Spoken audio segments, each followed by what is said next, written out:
Assalamualaikum warahmatullahi wabarakatuh. Belum ya? Assalamualaikum warahmatullahi wabarakatuh. Kami dari kelompok 2 akan mempresentasikan materi tentang Recurrent Neural Networks atau RNN. Next. Nah, ini ada anggota kelompok kami yaitu Haki Triananda Afari, Naila Putri Sabita, Hesti Tiara Salsabila, Muhammad Al-Mahbubi Anwar, Khadijah Fadlullah Nurul Fatih, dan Diari Akbar, Gabriel Rosdi Faramadani, saya sendiri Muhammad Azam Azizi, dan Marcella Kalista Kristianti. Next. Berikutlah ada daftar isinya. Bisa dilihat di slide.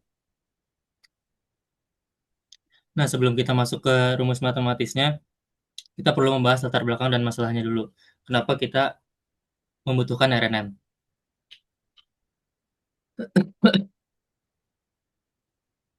Nah, di sini kita bisa melihat karakteristik datanya.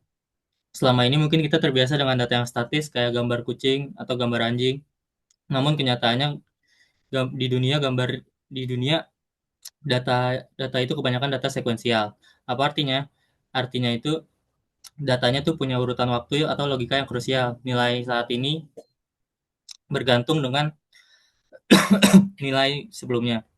Ini yang kita sebut sebagai data non-independent dan identically distribute atau non-EID. Contohnya itu ada di sekitar kita kayak teks yang kita baca di gambar ini, audio yang kita dengerin sekarang, video yang kita tonton sekarang, atau time series, yaitu kayak harga saham, sensor IoT, dan cuaca. Boleh next. Nah, kalau kita acak urutannya tuh datanya bakal rusak. Karena urutannya itu adalah konteksnya. Coba kita lihat contoh di slide ini. Kayak saya makan ikan versus ikan makan saya. Kata-katanya sama persis, vektornya sama, tapi karena urutannya berubah, maknanya bisa berubah drastis. Begitu juga dalam prediksi data numerik. Kita tidak bisa memprediksi harga saham hari ini hanya dengan melihat angka acak bulan lalu. Kita butuh tren atau sejarah harga hari-hari sebelumnya. Implikasinya jelas, jadi pemrosesan data jenis ini harus dilakukan secara serial atau berurutan. Nggak bisa diproses secara paralel dan independen seperti saat kita memproses sekumpulan gambar acak. Boleh next. Nah, kenapa kita nggak bisa pakai model feed forward biasa atau MLP? Karena masalah utamanya adalah model konvensional tidak mampu menangkap ketergantungan antar data dalam urutan waktu. Alasan teknisnya itu yang pertama, isu dimensi input. MLP itu kaku, ukuran inputnya harus tetap, padahal panjang kalimat atau durasi audio itu bervariasi. Jadi MLP nggak bisa nanganin ini. Terus yang kedua, MLP itu nggak punya ingatan, karena MLP memproses input secara terisolasi. Jadi ketika dia memproses kata kedua, dia sudah lupa sama kata pertamanya, nggak ada memori yang disimpan. Boleh next. Nah, oleh karena itu kita butuh persyaratan untuk buat solusi baru. Apa yang kita butuhkan untuk menambal kekurangan MLP tadi? Yang pertama itu memori. Kita butuh arsitektur yang bisa nginget. Kita perlu mekanisme untuk bawa informasi dari informasi sebelumnya ke informasi sekarang. Yang kedua itu parameter sharing. Kita harus menggunakan satu set bobot yang sama buat memproses seluruh urutan, bukan bobot yang berbeda-beda untuk tiap posisinya. Tujuan akhirnya itu adalah membangun keterhubungan atau siklus dalam jaringan saraf. Itulah yang latar belakang dari lahirnya RNN, di mana output saat ini adalah hasil dari input baru ditambah memori sebelumnya. Boleh next.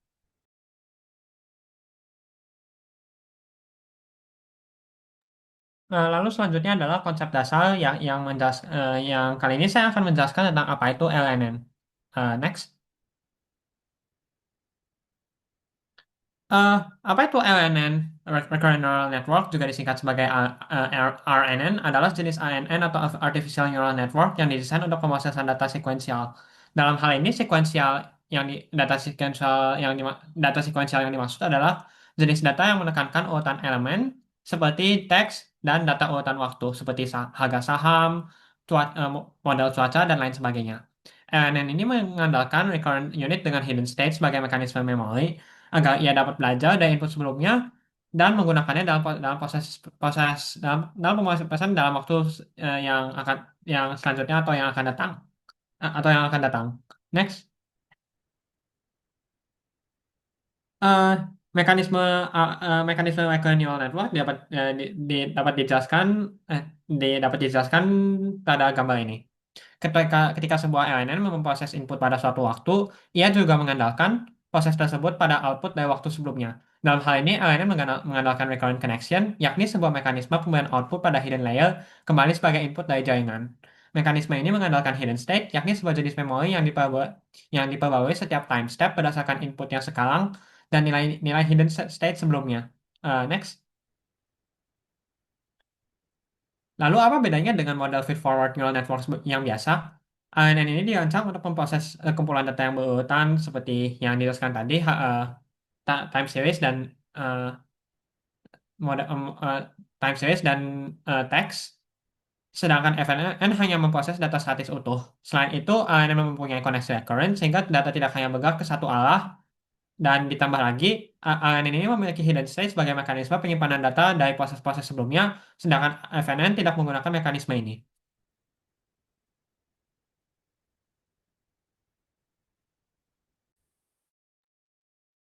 Lalu selanjutnya kita memasuki materi untuk hidden state. Bagaimana sih RRN itu mengingat konteks Linux?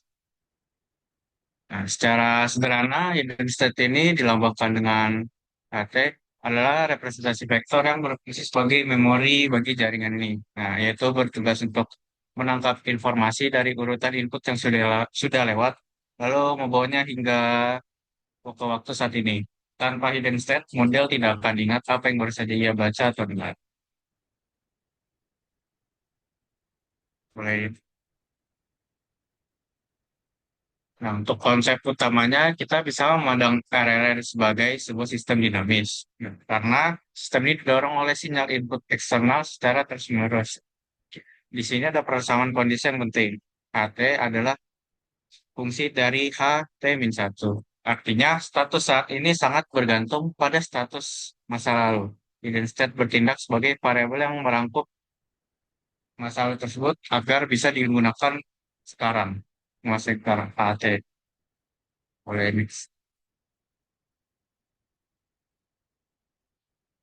Nah, untuk mekanismenya secara matematis rumusnya sederhana, yaitu HT state baru sama dengan fungsi HT-1 state lama lalu XT, yaitu input barunya.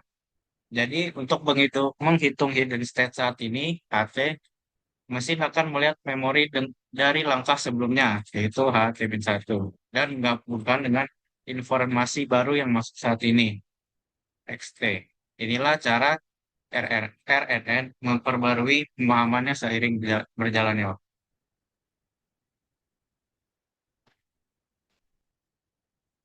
Lalu ada hidden set sebagai lossy memory.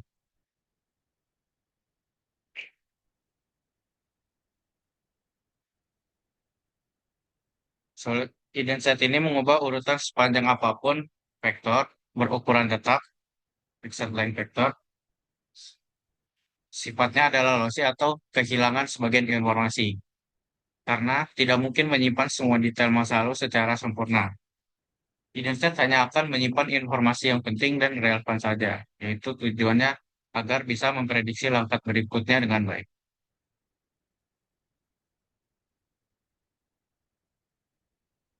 Lalu di sini ada aliran informasinya. Sini kita bisa melihat sirkuit berulang, di mana panahnya kembali ke dirinya sendiri. Ini menandakan adanya memori. Namun, itu menunjukkan kita bisa melakukan unfolding atau membentangkan waktu sepanjang diagram di kanan. Kita bisa melihat RNN sebagai jaringan berlapis-lapis untuk melihat langkah waktu. T sama dengan 1, sama dengan 2, dan seterusnya. Informasi yang masuk di T sama dengan 1 bisa mengalir dan mempengaruhi keputusan di di T sama dengan 100 melalui jalur hidden set ini.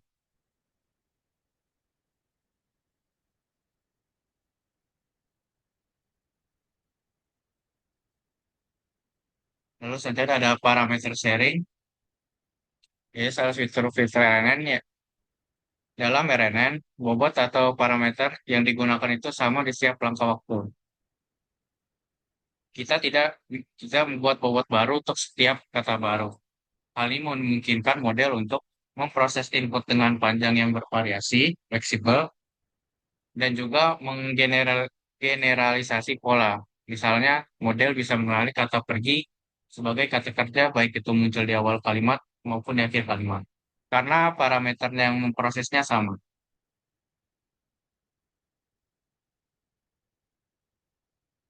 Lalu sini ada analogi dari bahasa manusia untuk bagaimana hidden state ini mengingat konteks. Misalnya di sini ada saat membaca kalimat, saya lahir di Prancis, lalu ada kalimat panjang, lalu dilanjutkan dengan saya fasih berbahasa titik titik titik. Nah, di sini otak kita memanggil kembali memori kata Prancis dari awal untuk mengisi kata Prancis di saya fasih berbahasa Prancis. Disinilah tugas hidden state. Ia membawa informasi Prancis tersebut melintasi kalimat panjang tadi agar prediksi di akhir kalimat menjadi akurat.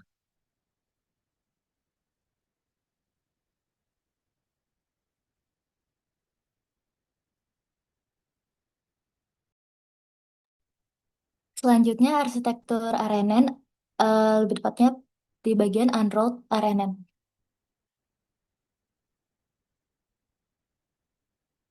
Sebelum masuk ke unrolled RNN, mari kita lihat folder RNN dan ANN. Jadi komparasi antara RNN dan feedforward ANN adalah di RNN memiliki koneksi loop atau melingkar yang biasa disebut feedback connection dan juga memiliki memori atau yang biasa disebut hidden state untuk mengingat informasi sebelumnya.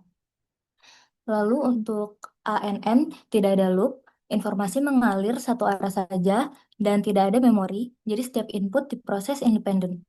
Tolong di next.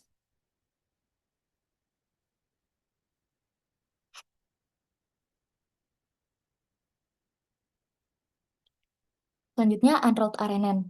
Komponen utamanya ada input layer, dinotasikan sebagai XN. Ini data atau sinyal yang masuk pada time step ke N, lalu hidden layer HSN sering disebut sebagai state atau memori internal. Bagian ini menerima input saat ini XN sekaligus informasi dari masa lalu HSN-1, lalu output layer YN hasil prediksi atau representasi fitur pada time step tersebut.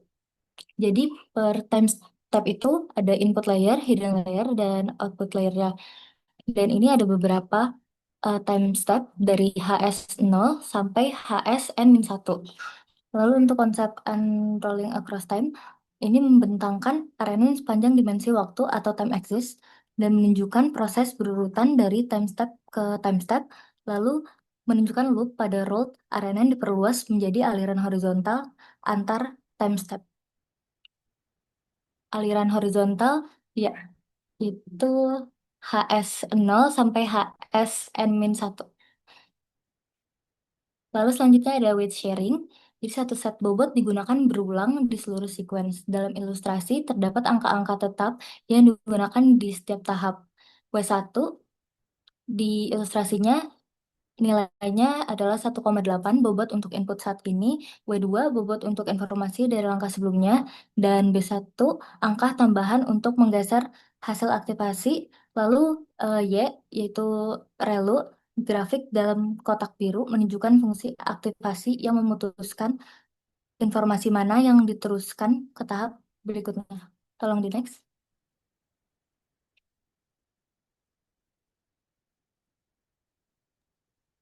Nah, selanjutnya ada pola input-output pada RNN. Di next. Pola input-output pada RNN meliputi banyak ke banyak itu panjang sama, banyak ke banyak output ke hidden, banyak ke satu, satu ke banyak, dan banyak ke banyak arsitektur encoder-decoder. Next. Yang pertama ada pola banyak ke banyak dengan panjang sama. Ini merupakan arsitektur jaringan saraf berurutan yang menghasilkan output pada setiap langkah waktu. Panjang urutan output sama dengan panjang urutan inputnya. Pada pola ini, setiap elemen input memiliki pasangan output yang dihasilkan secara berurutan. Next.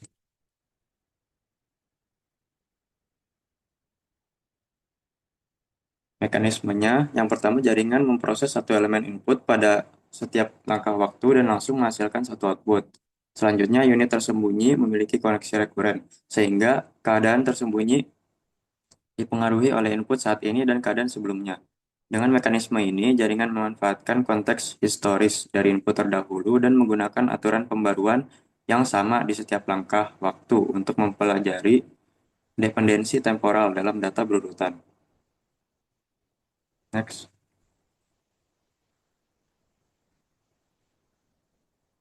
Untuk kasusnya, pemodelan bahasa statistik untuk memprediksi kata berikutnya dalam sebuah kalimat. Yang kedua, dipakai untuk POS, tagging, di mana setiap kata diberi label kelas kata sesuai urutannya. Juga diterapkan pada Name Entity Recognition atau NER, analisis sentimen berbasis kata, dan pemrosesan sinyal berurutan yang membutuhkan output di setiap langkah waktu. Next.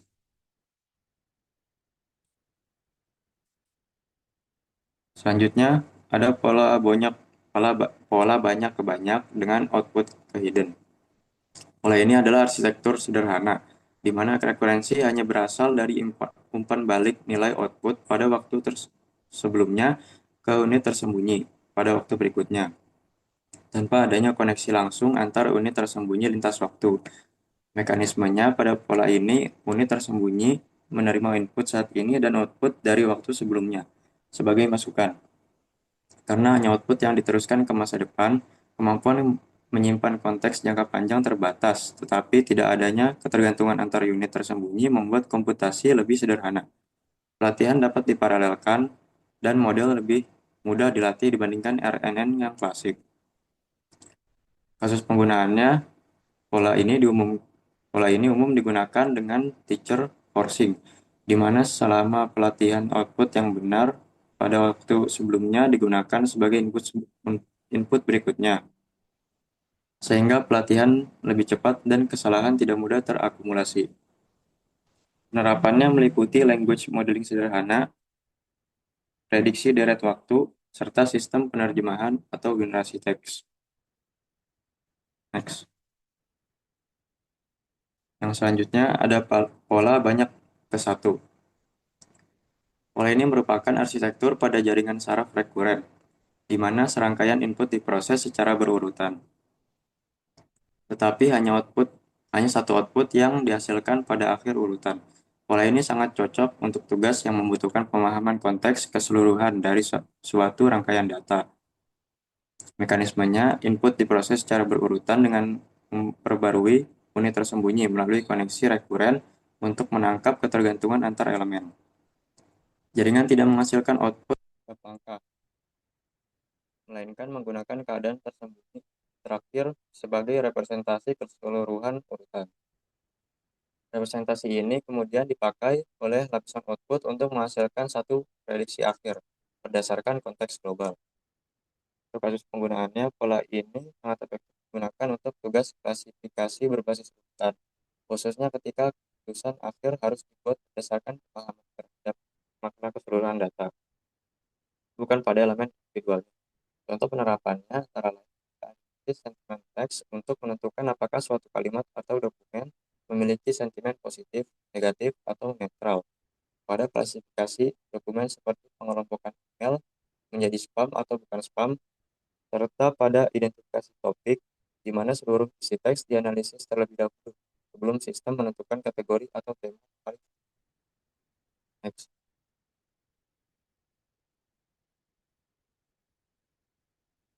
Selanjutnya, pola satu ke banyak. Pola satu ke banyak adalah pola pemrosesan di mana satu buah input tetap digunakan untuk menghasilkan serangkaian berurutan. Panjang urutan output bisa bervariasi tergantung kebutuhan tugasnya. Contohnya, satu input tunggal biasanya berupa fitur hasil ekstraksi, digunakan sebagai sumber informasi utama dengan cara dijadikan keadaan awal atau input tambahan pada model sekuensial. Model kemudian menghasilkan output secara bertahap pada setiap langkah waktu. di mana output sebelumnya dapat digunakan kembali sebagai input sehingga token akhir dihasilkan. Untuk kasus penggunaannya, pola ini banyak digunakan pada tugas generatif seperti image captioning, music generation, dan text generation, di mana satu input awal, entah itu gambar, tema, atau konteks, digunakan untuk menghasilkan urutan output secara bertahap. Pola ini cocok untuk mengubah data statis menjadi keluaran dinamis berbentuk sequence. Next.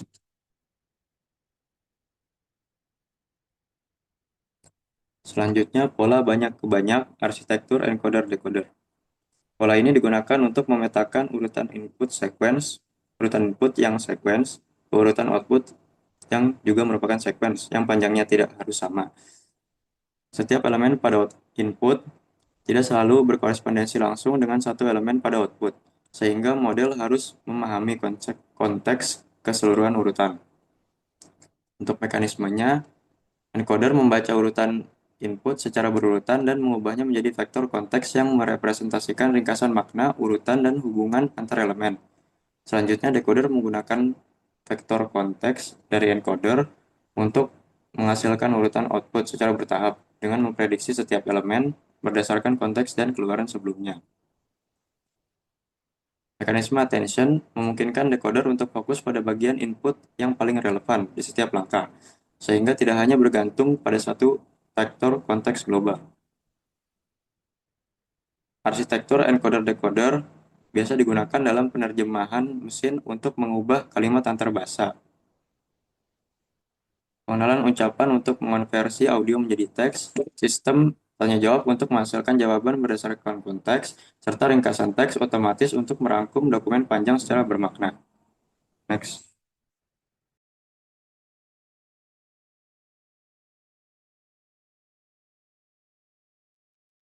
Kualitas RNN.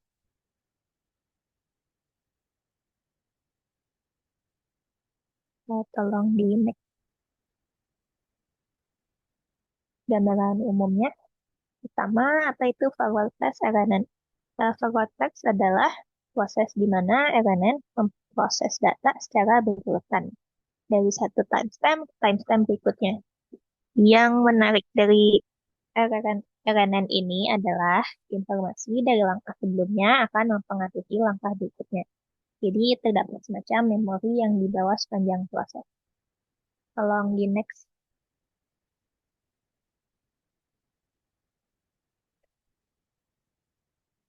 Berdasarkan alur pemprosesannya, ada 4 tahapan utama. Yang pertama, input masuk per timestamp. Pada step ini, hidden state diperbarui terus-terusan dan output dihasilkan. Dan proses ini berulang untuk timestamp selanjutnya. Pada input ini, misal pada waktu T, jika kita memproses suatu kalimat, ini bisa berupa satu kata. Kedua, H, T, satu. Hidden state dari timestamp sebelumnya. Ini adalah memori atau konteks dari langkah sebelumnya. Khusus untuk timestamp pertama, karena belum ada timestamp sebelumnya, hidden state-nya diinisialisasi dengan nilai awal, biasanya vektor 0. Tahapan keduanya, hidden state diperbarui. Ini adalah inti dari RNN. Hidden state baru dihitung dengan formula yang tertera pada PPT. Berdasarkan formula ini, WHH itu adalah bobot untuk hidden state sebelumnya. Lalu WXH adalah bobot untuk input saat ini, dan ada bias. Nah, semuanya diproses dengan fungsi aktivasi Han yang menghasilkan nilai antara -1 dan 1. Jadi pada tahap ini, RNN menggabungkan informasi dari input yang ada saat ini dengan konteks dari timestamp sebelumnya. Inilah yang membuat RNN bisa mengingat. Lalu tahapan ketiganya, output mulai dihasilkan dari hidden state. Yang baru tadi, kita hitung output dengan formula yang sederhana yang tertera pada PPT. Output ini kemudian bisa diproses lebih lanjut. Misalnya, kalau kita melakukan klasifikasi, kita bisa tambahkan fungsi softmax untuk mendapatkan probabilitas. Tahap selanjutnya adalah proses berulang. Tahap 1 dan 3 itu diulang-ulang terus untuk sampai menghasilkan Nah, maksudnya sampai ke tahap terakhir. Pada T sama dengan 0, kita proses X0 menghasilkan H0 dan Y0. Lalu pada T sama dengan 1, kita proses X1 bersama H0 menghasilkan H1 dan Y1.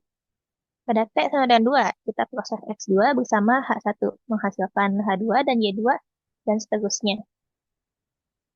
Ya, tolong di next.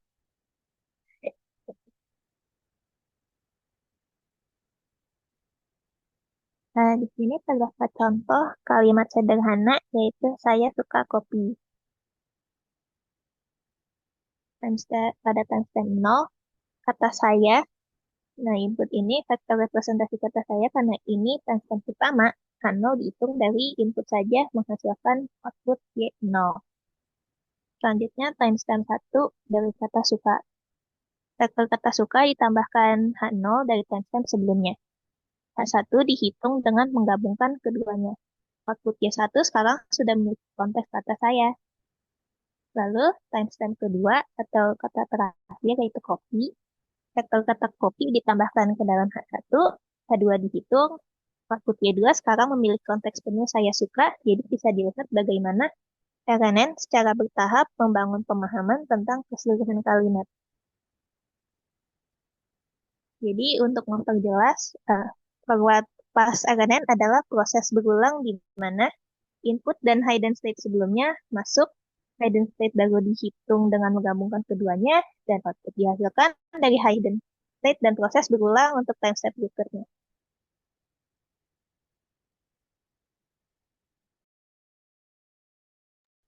Baik, selanjutnya yaitu ada backpropagation through time. Boleh di next? Jadi, BPTT atau Backpropagation Through Time adalah algoritma untuk melatih Recurrent Neural Network atau RNN. Karena RNN memiliki struktur yang berulang, backpropagation standar tidak dapat digunakan langsung. Jadi, BPTT bekerja dengan membuka atau unrolling RNN sepanjang urutan waktu, sehingga gradien dapat dihitung dengan menelusuri kembali seluruh langkah waktu. Berbeda dengan neural network biasa yang memproses input secara independen, RNN memanfaatkan input saat ini dan informasi masa lalu melalui hidden state. Nah, RNN dapat dipandang sebagai kumpulan lapisan identik yang saling terhubung, di mana setiap lapisan merepresentasikan satu langkah waktu. Next. Cara kerja BPTT. Nah, berikut adalah proses BPTT yang dibagi menjadi 3 fase utama. Yang pertama itu ada feed-forward pass, yaitu data dimasukkan ke dalam jaringan urutan demi urutan. Yang pertama, pada waktu T, jaringan menerima input XT dan hidden state sebelumnya, yaitu HT-1. Yang kedua, jaringan menghitung hidden state baru HT dan prediksi output YT. Proses ini berlanjut sampai akhir urutan. Yang kedua, yaitu menghitung loss. Setelah seluruh urutan diproses, total error atau loss dihitung. Biasanya loss total adalah jumlah dari loss di setiap langkah waktu. Nah, bisa dilihat berikut adalah rumusnya. Yang ketiga adalah backward pass, perhitungan gradient loss terhadap bobot W. Karena bobot yang sama digunakan di setiap langkah waktu, gradient harus dijumlahkan dari setiap langkah. Yang pertama yaitu hitung error pada langkah terakhir atau T. Yang kedua, tarik error tersebut mundur ke langkah T-1, T-2, dan seterusnya. Yang ketiga, update bobot menggunakan total akumulasi gradien tersebut. Next. Nah, kenapa sih training RNN ini lebih kompleks?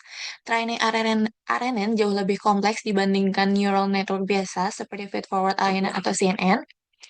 Karena struktur dasarnya yang memiliki ketergantungan waktu.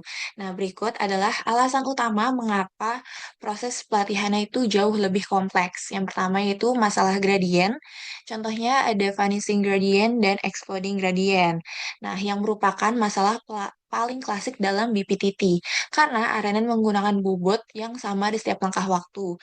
Jadi, gradien harus dikalikan berkali-kali dengan bobot yang sama saat merambat mundur. Nah, vanishing gradient yaitu jika nilai bobot kecil, gradien akan mengecil secara eksponensial hingga mendekati nol. Akibatnya, model jadi lupa nih informasi dari awal urutan. Selanjutnya itu ada exploding gradient. Jika nilai bobot besar, gradien akan meledak menjadi sangat besar, yang menyebabkan proses training menjadi tidak stabil dan rusak. Nah, alasan kedua yaitu ketergantungan sekuensial atau sulit diparalelisasi. Pada feed-forward NN atau CNN, kita bisa memproses ribuan data secara bersamaan atau paralel menggunakan GPU karena setiap input tidak bergantung satu sama lain. Nah, di RNN, langkah waktu T membutuhkan hasil dari langkah T-1, yang artinya komputer tuh harus menyelesaikan perhitungan langkah pertama sebelum bisa lanjut ke langkah kedua. Nah, inilah yang membuat proses training menjadi sangat lambat karena tidak bisa memanfaatkan kekuatan penuh pemrosesan paralel GPU. Nah, yang ketiga yaitu kompleksitas komputasi dan memori. Saat melakukan BPTT, jaringan harus dibuka atau unroll sepanjang urutan data. Jika Anda memiliki urutan sepanjang 1.000 kata, BPTT akan memperlakukan ini seperti jaringan saraf dengan 1.000 lapisan yang tersembunyi. Semua nilai aktivasi di setiap langkah waktu harus disimpan dalam memori agar bisa digunakan saat proses backpropagation. Hal ini sangat sangat memakan RAM dibandingkan model biasa yang hanya menyimpan aktivasi satu lapisan saja. Nah, gimana sih cara mengatasi kompleksitas ini? Nah, karena kompleksitas inilah, para peneliti menciptakan beberapa solusi, yaitu ada LSTM dan GRU yang akan dijelaskan oleh rekan saya yang lain.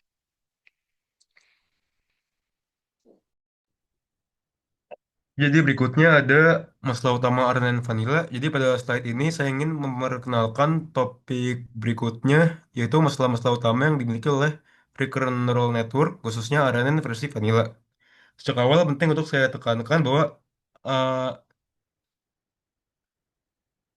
oke, jadi pada slide kedua ini kita melihat gambaran umum dari topik yang akan dibahas. Di sini ditunjukkan bahwa terdapat tiga masalah fundamental utama pada RNN Vanilla. Masalah pertama adalah finishing gradients, yaitu kondisi di mana gradient yang dipropagasikan mundur selama proses backpropagation through time, mengalami peluruhan eksponensial. Akibatnya, informasi dari time step awal perlahan menghilang dan tidak lagi berpengaruh terhadap proses pelajaran. Masalah kedua adalah exploding gradients, yang merupakan kebalikan dari vanishing gradients. Pada kasus ini, gradient justru tumbuh secara eksponensial sehingga menyebabkan pembaruan parameter yang sangat besar dan tidak stabil, bahkan bisa membuat proses training untuk gagal. Masalah ketiga dan yang paling kritis adalah ketidakmampuan RNN Vanilla untuk menangkap dependensi jangka panjang atau long term dependency. Masalah ini bukan sekadar soal besar untuk kecil atau kecilnya gradient, tapi merupakan batasan fundamental dari arsitektur RNN Vanilla. Bahkan jika informasi berhasil disimpan, gradient yang dibutuhkan untuk belajar dari informasi tersebut tetap menghilang. Slide ini menjadi peta jalan untuk seluruh presentasi selanjutnya. Blade next.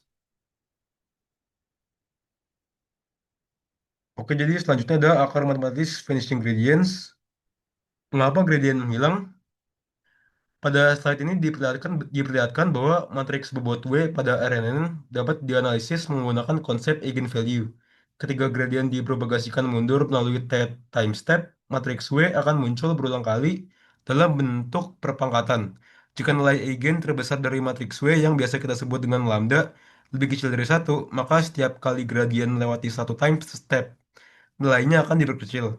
Karena proses ini terjadi berulang kali, hasil akhirnya adalah peluruhan gradien secara eksponensial. Semakin panjang sequence data, semakin banyak time step yang harus dilewati, dan semakin kecil gradien yang sampai ke time step awal. Boleh di next.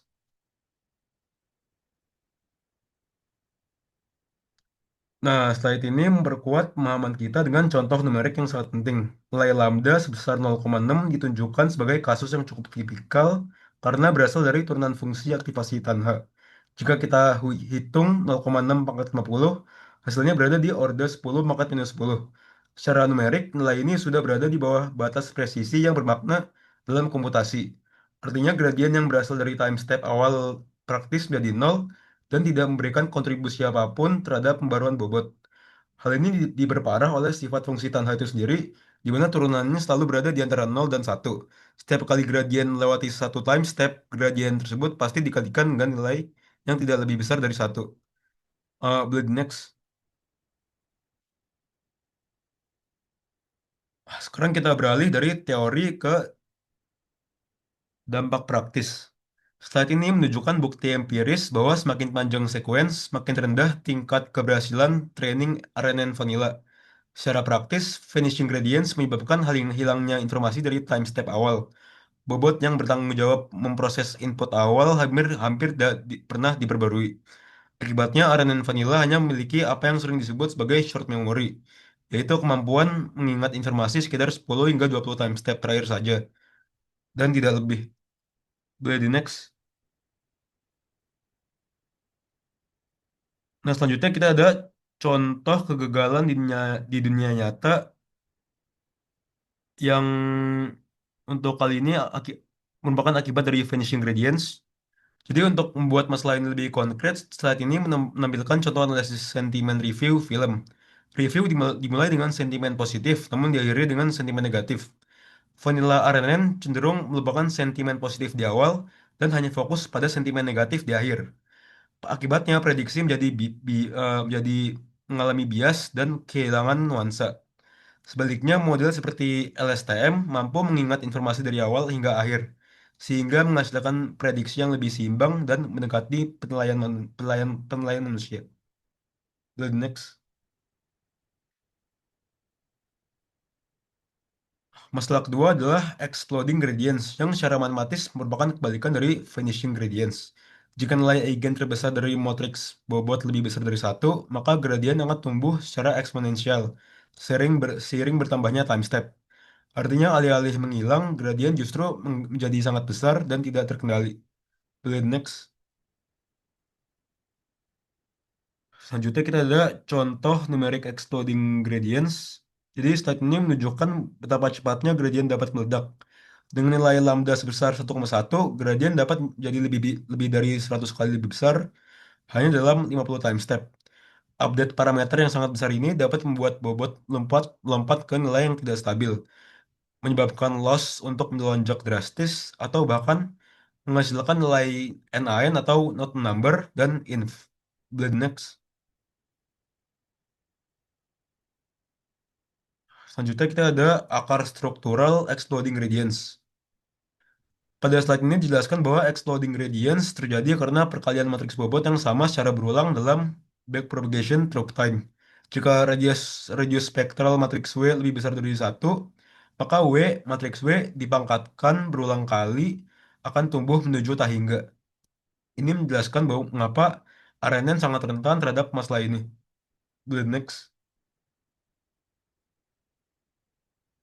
Nah, slide ini membandingkan RNN dengan feed-forward neural network. Pada feed-forward neural network, slide setiap layer memiliki bobot yang berbeda sehingga efek penskalaan bersifat linear. Sebaliknya, RNN menggunakan bobot yang sama di setiap time step.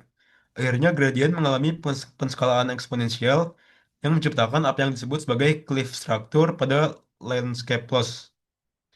Boleh next.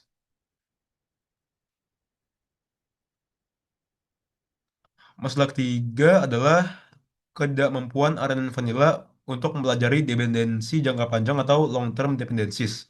Masalah ini lebih dalam dibandingkan dua masalah sebelumnya.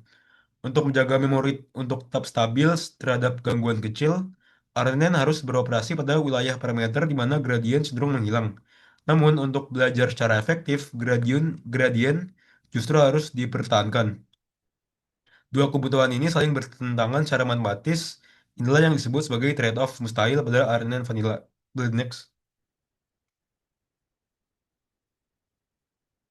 Yang terakhir untuk bagian masalah utama pada RNN vanilla adalah perbandingan tiga masalah utama pada RNN vanilla. Jadi slide terakhir ini merangkum ketiga masalah utama secara berdampingan. Finishing gradients dan exploding gradients berkaitan dengan dinamika gradient. Sedangkan masalah dependensi jangka panjang berkaitan dengan struktur penyimpanan dan aliran informasi. Kesimpulan terpenting dari slide ini adalah bahwa tidak ada solusi optimisasi sederhana yang dapat memperbaiki RNN vanilla.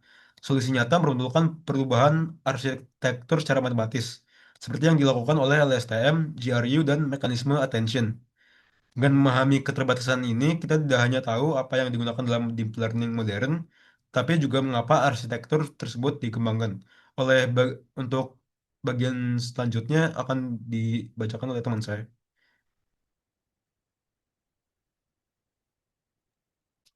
Baik, terima kasih Dendi. Selanjutnya di sini ada LSTM atau Long Short Term Memory. Long Short Term Memory atau LSTM merupakan pengembangan dari Recurrent Neural Network atau RNN yang dirancang untuk mengatasi keterbatasan RNN dalam mengingat informasi jangka panjang akibat masalah vanishing gradient.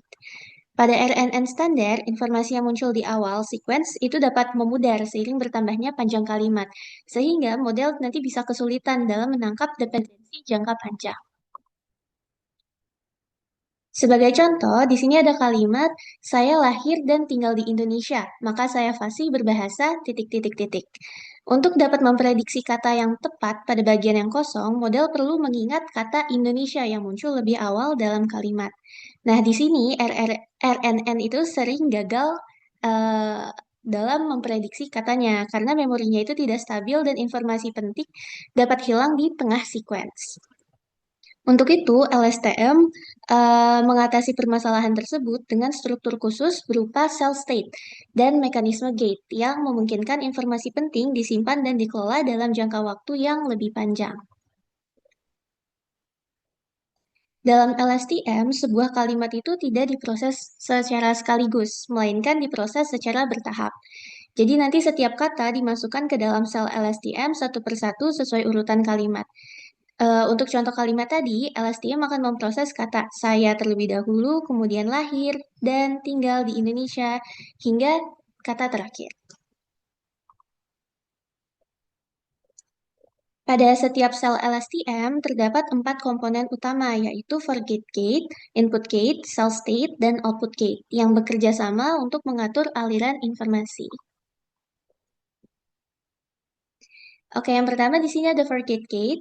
Jadi forget gate merupakan salah satu bagian dari sel LSTM yang berfungsi untuk menentukan informasi lama pada cell state yang perlu dipertahankan atau dilupakan. Gate ini menggunakan fungsi aktivasi sigmoid yang menghasilkan nilai antara 0 dan 1, kemudian nilai tersebut dikalikan dengan cell state sebelumnya.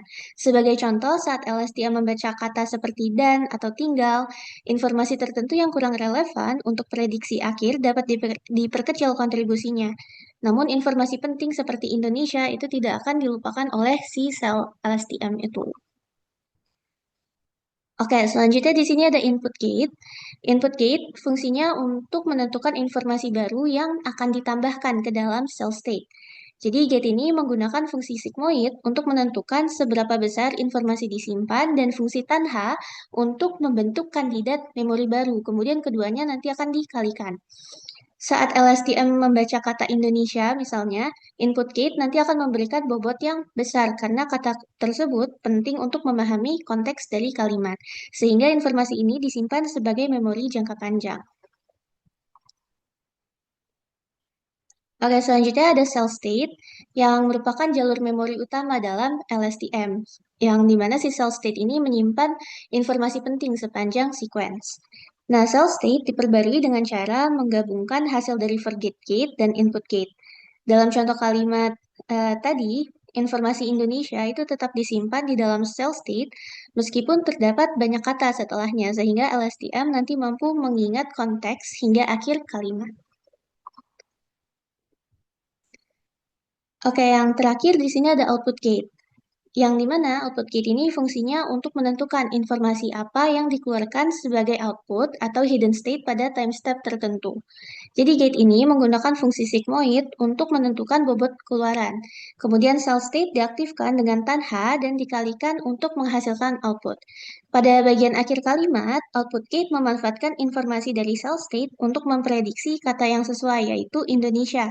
Sehingga kalimat menjadi maka saya fasih berbahasa Indonesia. Jadi dengan kata lain, LSTM ini membaca sequence kata satu persatu sambil memilih informasi mana yang penting untuk diingat dan mana yang dapat dilupakan. Inilah yang membuat LSTM mampu memahami konteks jangka panjang selain pemrosesan teks ya. LSTM juga banyak digunakan pada data runtun waktu, seperti misalnya data prediksi cuaca, harga saham, dan sinyal sensor, sehingga menjadi salah satu model andalan dalam berbagai aplikasi kecerdasan buatan. Oke, selanjutnya akan dijelaskan oleh Khadijah. Khadijah, silakan. Baik, terima kasih. Selanjutnya adalah GRU dan implementasinya tRNA. Boleh di next?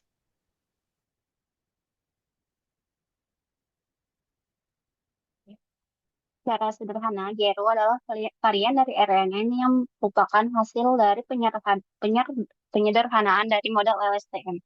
Meskipun lebih ringan secara komputasi, model ini tetap sangat andal dalam menangkap ketergantungan data jangka panjang sehingga sering menjadi pilihan utama untuk teknologi NLP, analisis time series, hingga pengenalan gerakan atau gesture recognition. Boleh di next?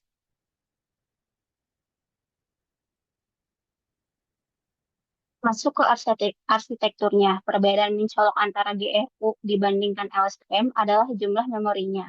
Jika LSTM memiliki dua memori, GRU hanya memiliki satu state utama, yaitu hidden state.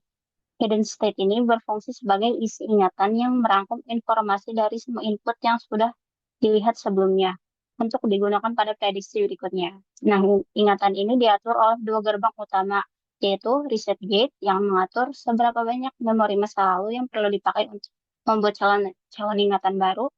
Jika nilainya kecil, model akan melupakan masa lalu dan fokus pada input terbaru.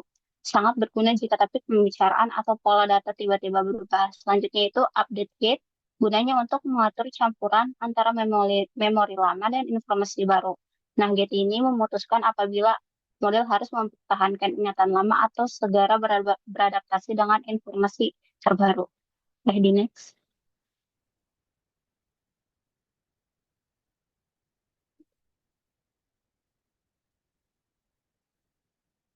Boleh di next lagi. Selanjutnya itu alur kerja per langkah.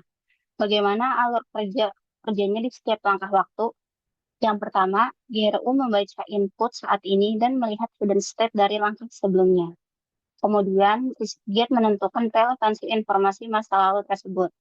Setelah itu, update gate memutuskan seberapa besar perubahan yang akan dilakukan pada ingatan kita. Nah, hasilnya adalah hidden gate state baru yang berisi kombinasi cerdas antara poin penting dari masa lalu dan informasi segar dari output terbaru. Maksudnya dari input terbaru.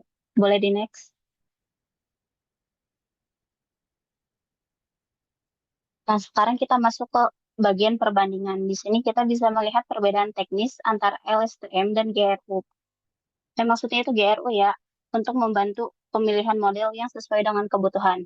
Dari sisi arsitekturnya, LSTM memiliki struktur yang lebih kompleks dengan tiga gerbang yaitu forget, input, dan output, dan dua jenis state yaitu cell dan hidden. Sementara itu GRU menyederhanakannya menjadi dua gerbang. Dua gerbang yaitu reset dan update dan hanya memiliki satu state yaitu hidden state. Dari sisi parameternya, karena jumlah gerbangnya lebih sedikit, GRU memiliki parameter yang lebih ringkas. Di sisi lain, LSTM yang memiliki lebih banyak parameter sering dianggap mampu menangkap detail yang lebih rumit pada dataset yang sangat besar.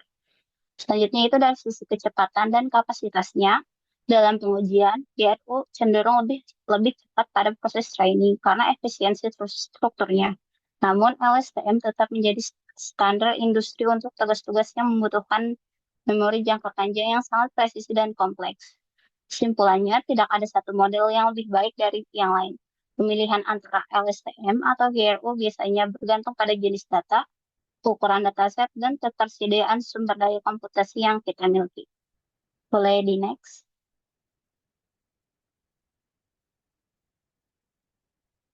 Selanjutnya itu implementasi nyata dalam bidang NLP.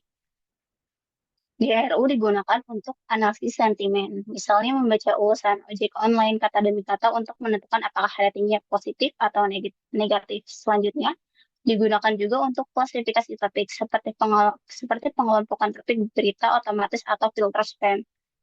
Terakhir, GRU menjadi mesin penggerak di balik chatbot dan terjemahan bahasa yang kita gunakan sehari-hari. Boleh di next.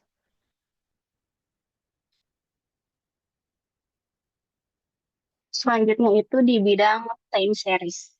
Kita menggunakan GRU untuk forecasting atau peramalan seperti memprediksi harga saham, beban listrik, atau cuaca berdasarkan data historis.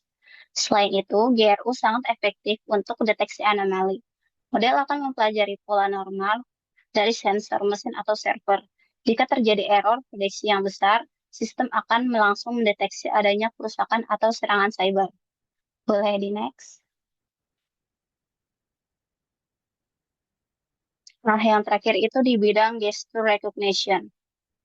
GRU mampu mengenali aktivitas manusia seperti mendeteksi apakah seseorang sedang berjalan, berlari atau bahkan jatuh, hanya melalui data sensor dari jam tangan pintar atau posisi sendi tubuh. Teknologi ini juga sangat membantu dalam pengenalan bahasa isyarat, di mana urutan gerakan tangan diubah oleh model menjadi kata atau frasa yang dapat dimengerti oleh semua orang. Boleh di next. Ya, demikian pemaparan yang dapat kami sampaikan. Kami mohon maaf bila terdapat kekurangan. Terima kasih atas perhatiannya.